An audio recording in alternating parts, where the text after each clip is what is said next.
પાટણના સમી તાલુકામાં ભારે વરસાદ બાદ અનેક ગામોમાં વરસાદી પાણીનો કહેર જોવા મળી રહ્યો છે। સતત વરસેલા વરસાદને કારણે નીચાણવાળા વિસ્તારોમાં પાણી ભરાઈ ગયા છે અને અનેક માર્ગો પર વાહન વ્યવહાર ખોરવાયો છે। સમી તાલુકાના હરિપુરા અને સુખપુરાને જોડતો માર્ગ વરસાદી પાણીમાં ગરકાવ થઈ ગયો છે। અંદાજે 4 કિલોમીટર લાંબો માર્ગ 3 ફૂટથી વધુ પાણીમાં ડૂબી જતા સ્થાનિક લોકોની મુશ્કેલીમાં વધારો થયો છે।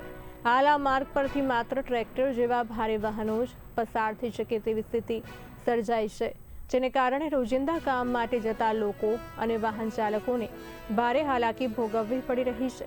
બીજી તરફ સમી તાલુકાના અંતરિયાળ વાહિદપુરા ગામમાં પણ વરસાદી આફત જોવા મળી છે।